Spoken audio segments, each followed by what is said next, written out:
Hello and welcome to the Sunday Preview Rundown, and this week we have more Old World. What's in the old world? The Grand Cathay. What from Grand Cathay? The dragon? Let's go! I am so excited for this. Yeah, you've only mentioned it every Sunday for like 2 months. Oh, yes, this is finally at long last. But before that, what have we got? Before that, we have the Arcane Journal, number 2, because they already got one for Grand Cathay. Yep. So this is more ways to play for the army. Jade Fleet, Cathayan Force, led by Miao Ying, and so on and so forth. So you're probably going to need it if you want some of the newer stuff. Yeah, and it's not just the dragon today. We actually have a pretty big collection of. This is basically Cathay Wave 2. Yeah, it's Wave 2. It's gonna be everything else that they showed off already. But the big one is the dragon. Yes, Miao Ying, the Storm Dragon, daughter of the Dragon Emperor, responsible for holding up the Great Bastion, which is definitely not just the Great Wall of China. Nah.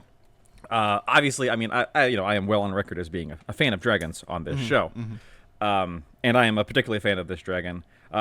Here's the thing: I don't actually like most of Cathay. I mean, it's fine. It's just it's like okay, that's cool. I'm not a big Cathay head, but I am a huge fan of an awesome dragon. Yeah, that is an awesome dragon. I like this design. It's probably because it's Asian inspired. I like this design better than the Stormcast design. Ooh, that's a tough one for me because I love them both so much. Because I love a good Western dragon too. You're very, your Karazai and your Krondas, you're a very standard dragon. But I also love a good noodle dragon, as they are called, because they are long and noodly. And have no wings. They just fly because they can fly. Yeah, and they have mustaches, which is awesome. And but yeah, this model is absolutely gorgeous. Will be one of the contenders for Model of the Year.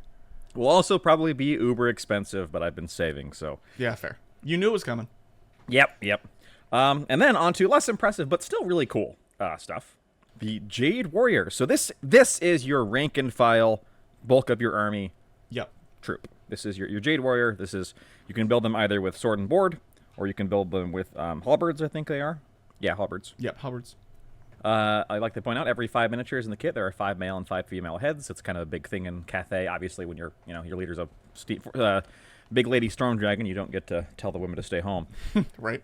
And also, I like that it's just the heads because they're not going to have different armor JRPG designers. Hey, we learned from Mulan that armor fits anybody. It's true. And that is one of my favorite Disney movies. So you think I'd like Cathay more, but I know it's really just the big dragons. But I mean, these are cool though. Yeah, they are cool. There's some of the. I mean, obviously they're a brand new faction. They're the only brand new faction for Old World so far. So all their models are like updated and gorgeous. As you and I have said, basically every time an Old World release comes out, the new stuff tends to be pretty hot fire. Yeah, agreed. Speaking of Jade, you've got the Jade Lancers, which is your basic horsemen. They got spear shields. I like the masks, the war masks on every horse. Yeah, I like the cool horse armor here. Mm-hmm. And then probably most exciting to most people, the rockets. Yeah, I was gonna say speaking of Mulan, but it was one away. So well, cannon and rocket, yeah. Yeah, cannon and rocket. Set that avalanche down. I like the detail of the ogre. Yeah, because you gotta have someone to carry them big old artillery shells around. So in the lore, Cathay is right next to the ogre homeland. Mm. So where the Great Maw is in the old world, where like the mountains of, I think they're the mountains of Morn, where all the ogres would call their homeland. Cathay is right next door, so Cathay has a lot of working relationship and combat against ogre tribes. Gotcha. And this isn't like the necessarily the Maw tribes that are all about devouring and that kind of thing. They're much less that in Old World anyway. Yeah. True. Oh, that's fair. I was going Sigmar. Yeah, in Old World they're always hungry, and they very much are just like a giant mercenary culture of willing to fight out for anyone and anything to get more food and meat. That's fair. So sometimes they're good. They're never really good nor bad. They just show up. Obviously, though, these are fantastic-looking kits, both of them, both the cannon and the rocket. Yep. And again, these are probably going to be on some of the best painted because the details on the head are great. Probably going to be what are they called? Golden Demon?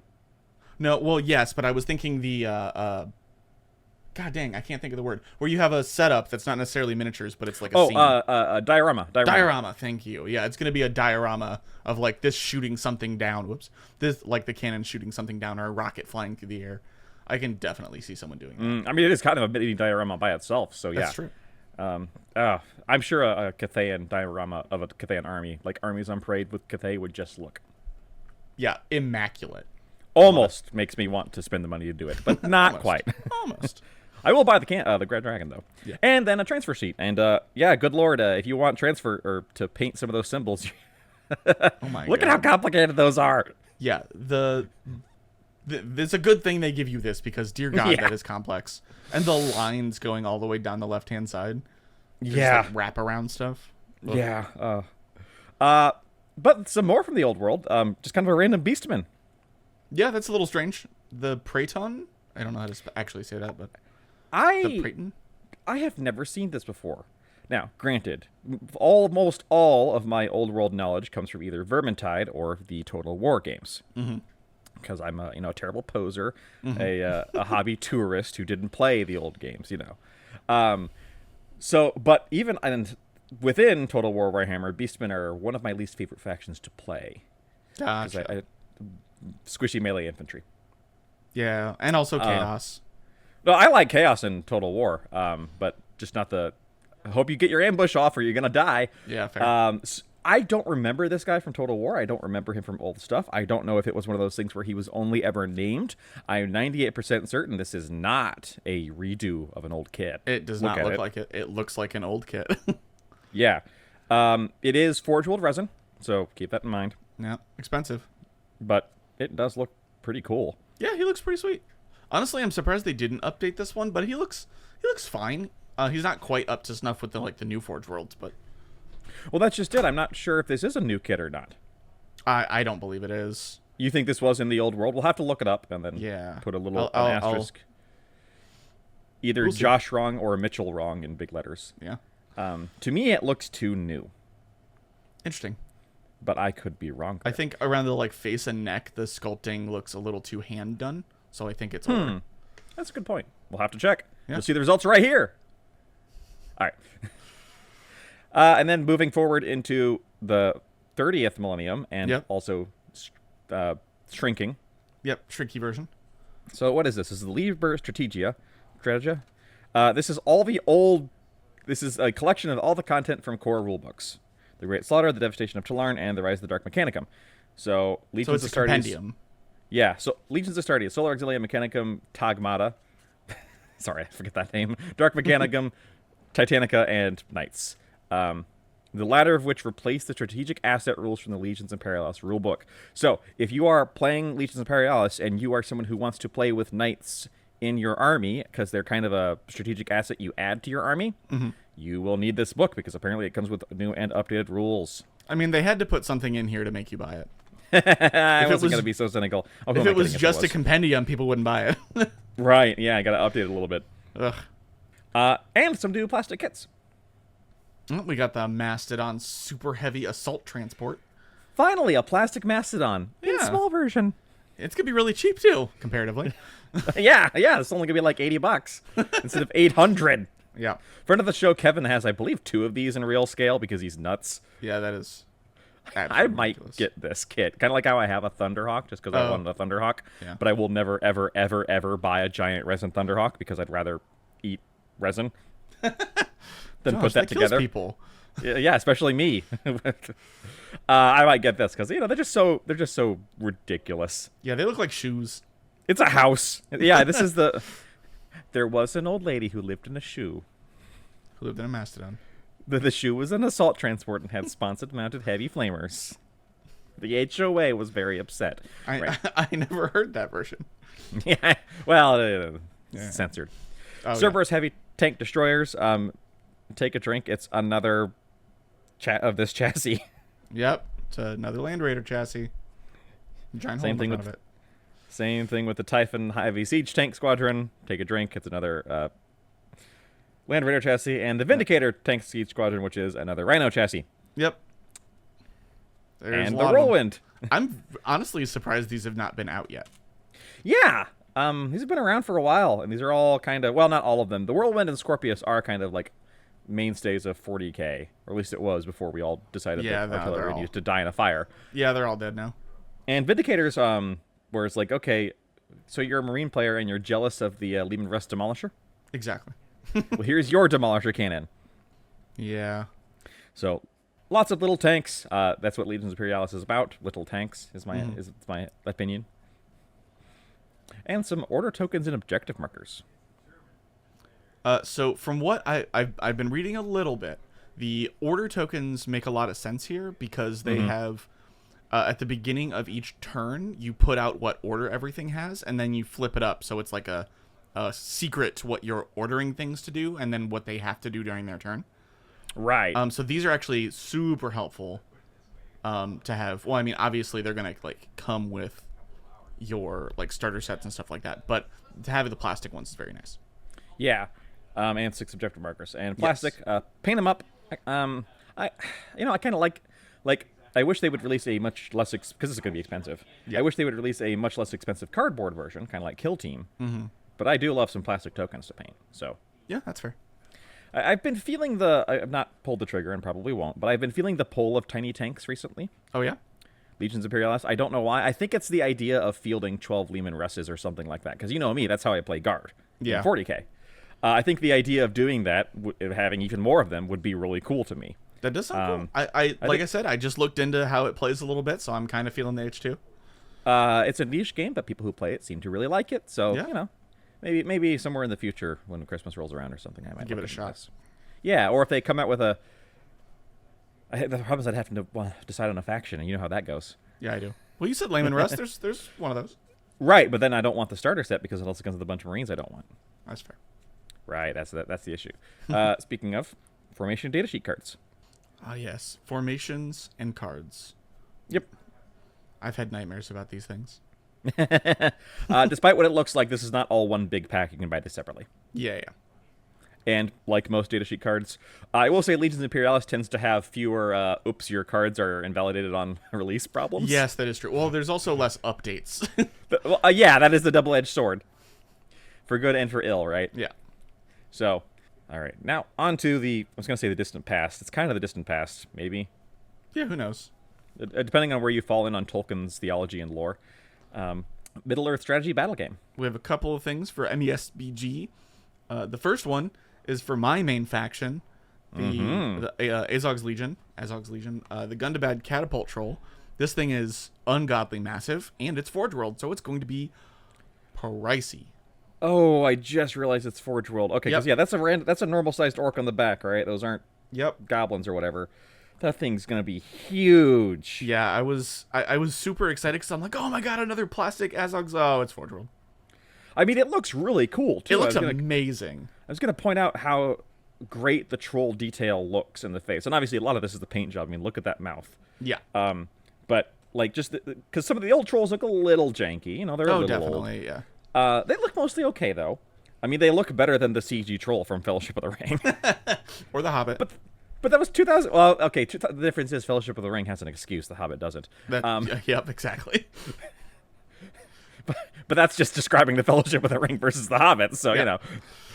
But I mean, at the price this thing is going to be for a giant Forge World hunk of resin and putting together that catapult. And all the little like spears and stuff like that. And I am now unexcited. I'm sorry. Yeah, like I said, I was really wishing it was plastic. I would have snap bought one if it was plastic. But yeah. Forge World, oh God. Yeah. That's. How well do you like your kidneys? Yeah. And then last, but I mean, I was gonna say not least, but honestly, kind of least, even as a person who, I mean, ostensibly has a rune army. Yeah. War Drakes of Rune, TM. For these Easterlings and the Dragon Cult. Yeah, these have had rules for, I mean, I think since Easterlings were released, actually. Mm-hmm. But we're finally getting some miniatures for them. That's pretty good. And honestly, these look amazing.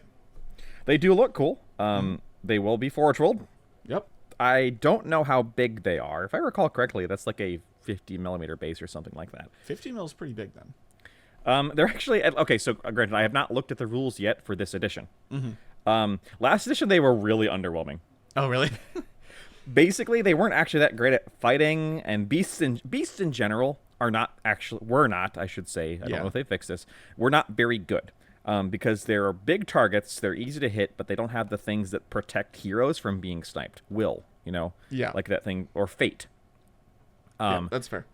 So they would just kind of get murderized, and these things were basically only good to throwing into an enemy hero and poisoning them so that they were less effective in combat. Oh, gotcha. You didn't see them taken a lot, honestly, despite how cool they were. I don't know if that's changed in the new book. I know monsters have gotten some balance updates to make them a little bit better because they kind of used to be poop books. Yeah, that was a problem with monsters across the board, so hopefully they've made some changes. Yeah, I don't know about these guys in particular because they're not in my faction, but... Right. And I don't know about these guys because I haven't read the new rules. Fair. And that's it. Coming up next week, it just says, okay, there's a fluff piece on power armor. New rules for this new Salamander detachment. Woo! So new detachment rules for 40k. That's kind of interesting. That's actually really interesting because there's essentially a Salamander's detachment already in the Space Marine book. So yeah, Meltas and Flamers. Yeah. So what will this one be? Hopefully it's not like Space Marine 2 where they make the Salamander character the sniper. That's so dumb. People were real mad about that. I didn't even know that. That's funny. There's a heavy right there. Anyway. So let us know below what you're excited about. I think I was very clear as to what I'm excited about. Yeah, the Mastodon. You know what? Legitimately, yes. If I have any money after left over after buying the dragon, I might get a Mastodon. That's fair. But the dragon reigns supreme in my heart. Yeah, I'm gonna have a hard time passing up. It's so cool, but I don't want to play that faction. But it's so cool. What, the dragon? Yeah. And hey, maybe the Forge World orc, maybe the Forge World troll will not be too expensive. Well, sorry, I have a lot of difficulty getting that word out of my mouth without Forge laughing. World and not too expensive in the same sentence. We've been surprised before. We have been surprised before. It's mostly with the little guys, but we'll see. Shh. Take your bets. All right. Is Miao Ying more or less expensive than the catapult troll? Oh, interesting. I think it's more. Sorry, no. I think Miao Ying is going to be cheaper. I think Miao Ying is going to be more expensive. I think Miao interesting. Ying, and to be clear, we do not have this data yet, or at least I don't. I think Miao Ying is going to push 200 or maybe even 220. Oh my god. Well, I okay, mean, not 220. I don't think she'll break 220, but they've had faction leaders and big monsters be 180 now. Yeah, that's true. And she is a really big monster and a really cool character. I think she's at least 100 because I'm thinking the flipping balloon. Oh yeah, was what 195 or something like that? No, it was 160, I believe. 160. No, I'm thinking the dragon for Age of Sigmar, the new Yes. Yeah, that one was 195, which was ridiculous, but yeah, so I think probably going to be up there. I think Miao Ying is going to be at least 180, and I think the troll is only going to push 150. I don't think he's going to get to the because they've really been pulling back on the primo Forge World models, except for like Horus Heresy Primarchs. Yeah, I mean none of those have come out in a long time. Oh well, no, because they just did Angron, right? Yeah, and then of course Fulgrim. Well, yeah, but that Fulgrim has been a couple years now. Yeah, it's true. Time flies. So, but anyway, I guess we'll find out when it goes up for order next Saturday, and we will keep you posted on new and exciting things in the worlds of Warhammer and otherwise, and we will talk to you next time. Bye-bye.